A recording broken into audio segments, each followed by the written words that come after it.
오늘 우리에게 주신 하나님 말씀은 창세기 7장 17절부터 24절까지 말씀입니다.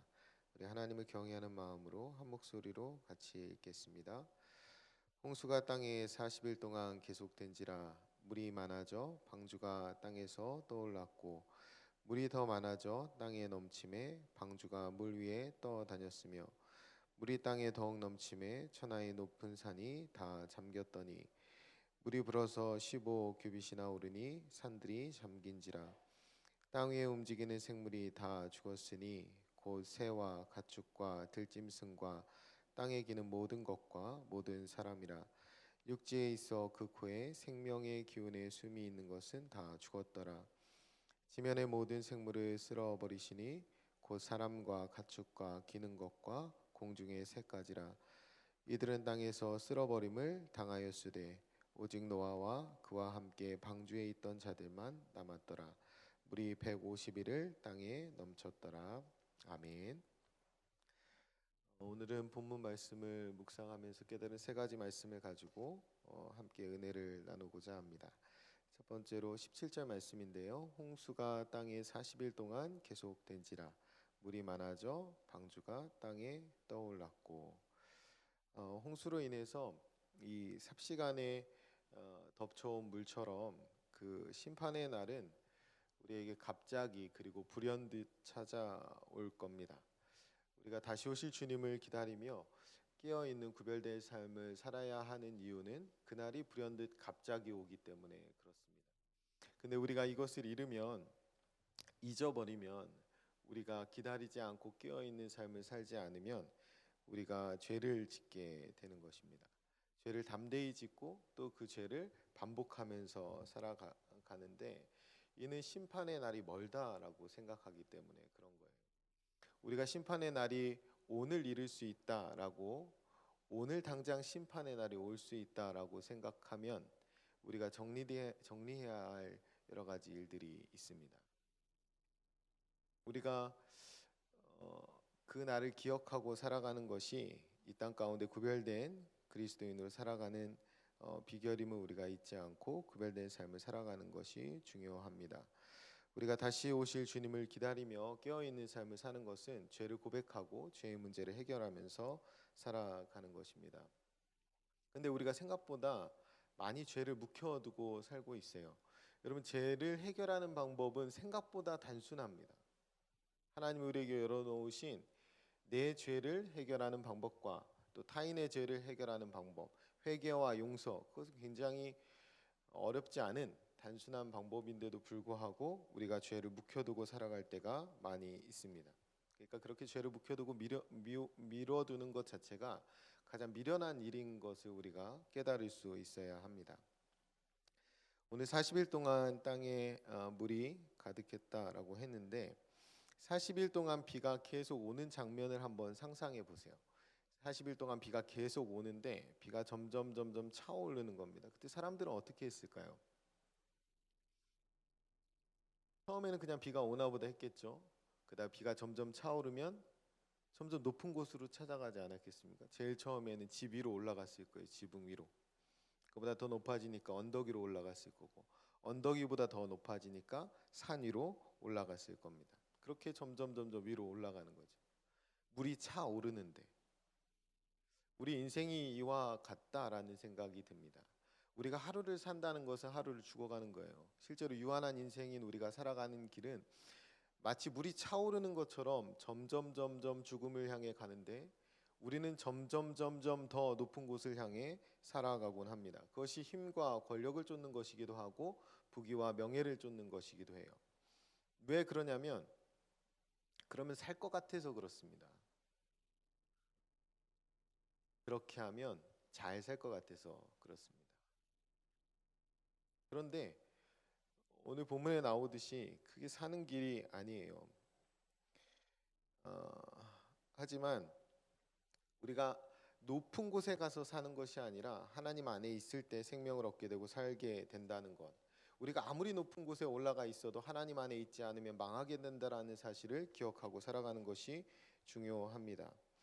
우리가 세상에서 높아 보이는 것 그것 아무것도 갖지 못해도 하나님 안에 있으면 살 수 있습니다. 영생을 얻을 수 있고 생명을 누릴 수 있고 하나님 안에서 복된 삶을 살아갈 수 있습니다.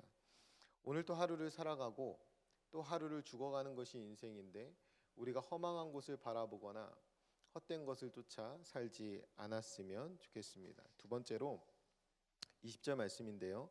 물이 불어서 15규빗이나 오르니 산들이 잠긴지라. 방주는 가장 높은 산보다 15규빗 위에 있습니다. 그러니까 생사의 높이가 겨우 15규빗밖에 안 되는 거예요. 정확한 그 높이는 6점 몇 미터인데 실제로 10미터도 되지 않지 않습니까? 이 15규빗이 생사를 가르는 높이가 되는 거예요. 이 15규빗이 삶과 죽음, 구원과 멸망, 영원과 찰나가 갈라지는 높이입니다. 예수 그리스도를 통해 높여주신 십자가의 생명의 높이를 우리가 잃어버리지 않아야 하는 이유가 이것인데요. 주님께서 우리에게 주신 그 십자가는 우리 손이 닿지 않을 정도로 높이 있는 것이 아니고 우리 발이 닿지 않을 정도로 멀리 있지 않습니다.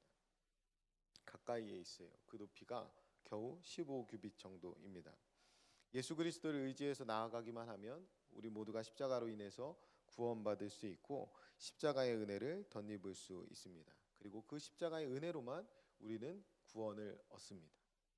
그렇기 때문에 바울은 오직 주님의 십자가만을 자랑한다고 고백해요. 그 말씀이 갈라디아서 6장 14절 말씀인데요. 그러나 내게는 우리 주 예수 그리스도의 십자가 외에 결코 자랑할 것이 없으니 그리스도로 말미암아 세상이 나를 대하여 십자가에 못 박고 내가 또한 세상을 대하여 그러하니라. 아멘. 이 15규빗에 지나지 않는 그 높이를 가지고 있는 십자가가 세상을 못 박는 능력이 됩니다. 죽음과 멸망을 뛰어넘게 하고 구원과 생명 또 영생을 주는 능력이 됩니다. 오늘도 뜨거운 기쁨과 감격으로 십자가 앞에 담대히 나아가는 저와 여러분이 되시기를 바랍니다. 그래서 그 십자가 생명의 높이를 잃어버리지 않는 저와 여러분이 되었으면 좋겠습니다. 마지막 세 번째로요. 23절 말씀인데요. 지면의 모든 생물을 쓸어버리시니 곧 사람과 가축과 기는 것과 공중의 새까지라 이들은 땅에서 쓸어버림을 당하였으되 오직 노아와 그와 함께 방주에 있던 자들만 남았더라. 아멘. 땅에 있는 모든 것들이 물로 인해서 쓸어버림을 당할 때 노아와 그의 가족들이 홍수 심판 속에서 무사할 수 있었던 이유는 방주 때문에 그래요. 근데 그 방주가 어떻게 이들이 방주 안에 들어가게 되냐면 어떻게 방주가 여기 있게 되냐면 이 사람들이 세상 사람들의 조롱 속에서도 하나님의 말씀을 준행하며 방주를 지었기 때문에 그렇습니다. 아무도 가지 않는 그 좁은 길을 이 사람들이 걸어갔기 때문에 그래요. 그래서 이들만 살아남을 수 있었던 겁니다. 우리가 진정한 승부는 이 땅에서가 아니라 하나님 앞에서 난다라는 사실을 우리가 기억하고 살아가는 것, 그것이 좁은 길을 걸어갈 수 있는 비결이 됩니다. 그 길을 끝까지 걸어갈 수 있는 믿음이 되기도 합니다. 우리가 주님의 말씀대로 폐역한 세상을 살아갈 때 그 삶은 어떤 거냐면 끝까지 용서하고 사랑하고 용납하고 관용하는 삶입니다. 그 삶은 굉장히 흐뭇하고 멋진 삶이 아니라 억울함이 쌓이고 답답함이 쌓이고 마음의 상처가 쌓이는 그런 삶입니다. 그런 삶을 우리가 세상에서 살아가는 거예요. 그런 삶을 살아가는 그리스도인을 빗댄 이야기가 누가복음 18장에 나오는데 그 이야기가 원한을 품은 과부의 이야기입니다. 우리가 마치 세상에서 그렇게 원한 품은 과부처럼 살아가는데 그 원한 품은 과부처럼 살아갈 때 우리에게 드는 의문이 뭐냐면 하나님이 너무 나쁜 분 아닌가? 왜 내 원한을 풀어주지 않는가? 이런 의문이에요. 내가 이 땅 가운데 살아가는데 나는 그리스도인답게 살아가려고 용서하고 용납하고 사랑하며 살아가는데 나는 왜 이렇게 억울함과 답답함이 쌓이는가? 그것이 우리의 의문인 거예요. 왜 하나님 안 풀어주지? 그렇게 계속 살아가요. 그 말씀이 주는 교훈이 뭡니까? 하나님 나쁜 분 아니다. 하나님 불의한 재판장보다 더 좋은 분이다. 하나님은 너희가 부르짖으면 들어주신다. 이 말씀을 하셔요. 그러니까 원한 품고 살아가는 것이 우리의 인생일 수 있는데 그 좁은 길을 끝까지 가라는 거예요. 그러면서 그 누가복음 18장 원한 품 과부의 이야기가 끝에 어떻게 끝나냐면 그러나 마지막 때에 인자가 올 때에 믿음 있는 자를 보겠느냐 이렇게 끝납니다. 마지막 때에 끝까지 믿음을 지키면서 원한이 품어질지라도 풀리지 않는 답답함과 억울함과 상처가 있을지라도 끝까지 믿음의 길을 걸어가는 그 사람을 보겠느냐라는 반문입니다. 이 길을 어떻게 끝까지 걸어갈 수 있나요? 승부가 여기서 나지 않는다는 사실을 기억하는 겁니다.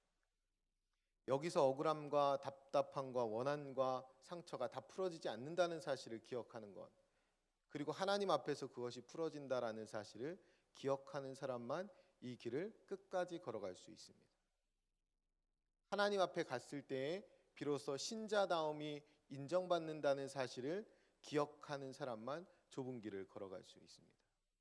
우리가 좁은 길을 걸어가면서 인의 보상을 바라거나 좁은 길을 걸어가면서 장밋빛처럼 펼쳐질 좋은 길들을 바라고 있으면 잘못 걸어가는 거예요. 매일매일 한 걸음 한 걸음을 내딛기 위해서 믿음이 반드시 필요한 걸음을 걸어가는 것이 그리스도인의 삶입니다. 우리가 그 길을 걸어가기 위해서는 그 승부가 오늘 여기에서 끝나지 않는다는 사실을 기억하는 것입니다. 바라기는 우리 모두가 최후 승리가 이 땅이 아닌 하나님 앞에서 결정됨을 믿고 끝까지 그리스도인다운 삶을, 그 믿음의 걸음을 걸어갈 수 있는 저와 여러분이 되었으면 좋겠습니다. 기도하겠습니다. 하나님 아버지, 심판의 날이 갑자기 불현듯 찾아옴을 깨달아 깨어있게 하옵소서. 15규빗 십자가 생명의 높이를 잃어버리지 않게 하시고 최후 승리를 바라보며 끝까지 믿음의 길을 걷게 하옵소서. 십자가의 길이요 성육신의 진리요 부활의 생명 되시는 예수님의 이름으로 기도드립니다. 아멘. 이 시간 다음과 같은 기도의 제목으로 기도드리겠습니다. 지금 들은 말씀이 내 삶으로 이어지게 하옵소서. 우리 교회 영적 리더자들이 예수님의 마음을 품고 주님의 몸된 교회를 잘 섬기게 하옵소서. 동네 세매주 성경을 통해 말씀상 공동체 성도들이 말씀을 더 깊이 묵상하게 하옵소서. 우리나라가 정치, 경제, 사회적으로 안정되게 하옵소서. 러시아, 우크라이나 전쟁이 속히 종식되게 하시고 핵전쟁으로 번지지 않게 하옵소서. 공동의 기도문과 기도문의 기도 제목과 여러분 각자의 기도 제목에 따라 기도하시다가 삶의 자리로 나아가시겠습니다. 다 같이 통성으로 기도하겠습니다. 참 좋으신 아버지 하나님, 하나님께서 오늘 열어주신 한 달을 하나님 안에서 시작하게 하시니 감사합니다. 하나님, 심판이 멀리 있는 것처럼 어리석고 미련한 삶 살지 않도록 도와주시고 아둔하고 무뎌진 저희 마음을 만져주셔서 회복되게 하시고 다시 한번 주 앞에 나아가 믿음으로 그 걸음을 걸어가는 하나님의 사람들이 되게 도와주시옵소서. 거룩하신 아버지 하나님, 주님이 열어주신 그 십자가 생명의 길이 어떤 것인지를 이렇게 구별하게 하시고 날마다 십자가 바라보며 그 십자가가 열어주신 그 생명의 높이를 잃어버리지 않는 믿음의 삶 살아가게 도와주옵소서. 세상에서 조롱과 환난과 멸시와 박해를 받을지라도 십자가의 걸음, 그 십자가의 길을 끝까지 걸어갈 수 있는 믿음의 사람이 되게 도와주옵소서. 하나님의 승부가 이 땅에서 나는